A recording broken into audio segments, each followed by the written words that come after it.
Mira a este bebé, cara tranquila, ojos inocentes, nada que lo diferencie de los demás recién nacidos.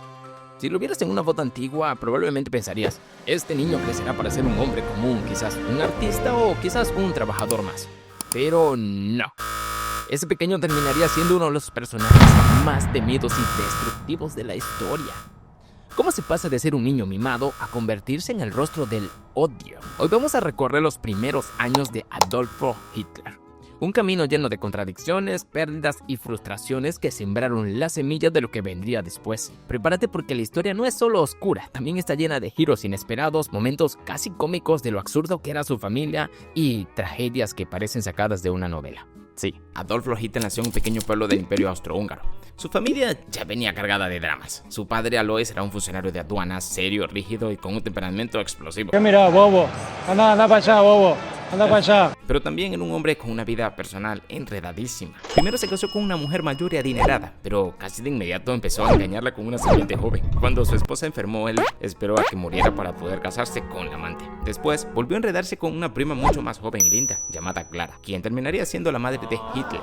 El resultado fue un hogar extraño, un padre autoritario que imponía disciplina con golpes y gritos, y una madre dulce y sobreprotectora que compensaba los castigos con caricias y mimos. Clara había perdido a varios hijos antes de que Adolfo naciera, así que lo cuidaba como si fuera un tesoro frágil. Y esa dualidad con un padre severo y una madre que lo consentía demasiado moldeó desde temprano la forma de ser del señorito Hitler. De pequeño, Hitler no parecía destinado a nada malo. Al contrario, en sus primeros años de escuela tenía buenas notas, sus maestros lo describían como un chico con iniciativa, capaz de organizar juegos donde sus amigos jugaban, sí, a la guerra, bajo su mando. Le encantaba leer y sobre todo novelas de aventura, vaqueros e indios. Pasaba horas dibujando. No te pierdas este detalle.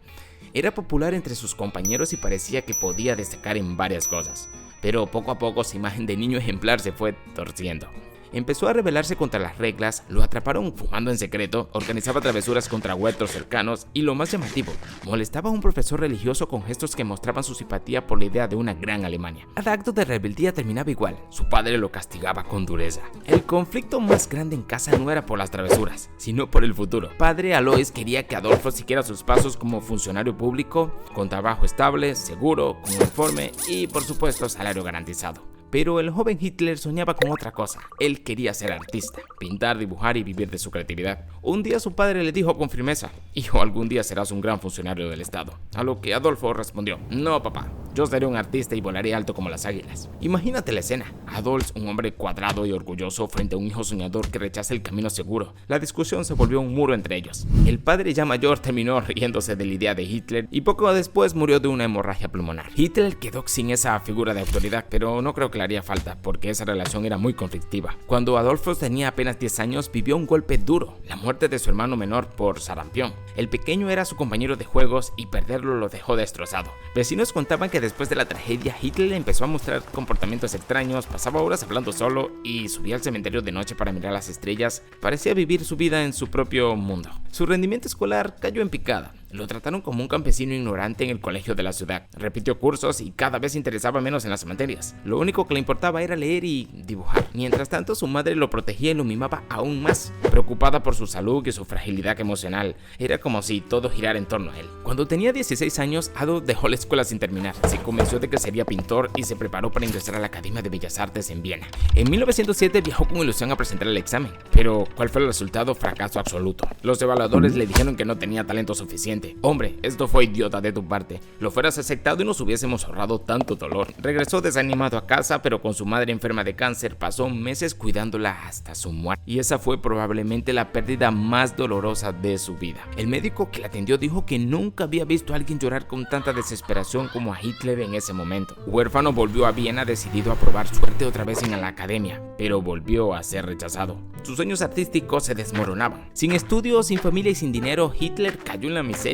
Vivió en albergues para indigentes, durmiendo en camas compartidas y sobreviviendo con lo poco que ganaba pintando postales turísticas. Pero fue en esos años cuando algo más oscuro empezó a formarse en su mente. La ciudad de Viena estaba inundada de discursos racistas y conspiraciones políticas. El propio alcalde era un ferviente antisemita. Circulaban periódicos llenos de odio hacia los judíos, comunistas y minorías étnicas. Hitler, frustrado, resentido y vulnerable, absorbió todas esas ideas y se convenció de que el mundo era una lucha constante entre razas, donde los alemanes eran superiores y los judíos sus enemigos naturales. No es que él inventara esas ideas, ya estaban allí, pero en su mente se volvieron convicciones profundas. En 1913, con 24 años, se mudó a Múnich, Alemania, para evitar el servicio militar austriaco. Era un joven sin rumbo, sin empleo fijo, sin estudios y prácticamente un vagabundo. Y entonces la historia dio un giro brutal. En 1914 estalló la Primera Guerra Mundial. Mientras las multitudes en Europa celebraban con banderas y cantos patrióticos, Hitler sintió que por fin tenía un propósito. Se ofreció como voluntario en el ejército alemán. Allí encontró lo que siempre había buscado: disciplina, camaradería y un lugar donde encajaba. Fue considerado un soldado valiente e incluso recibió la Cruz de Hierro por su desempeño.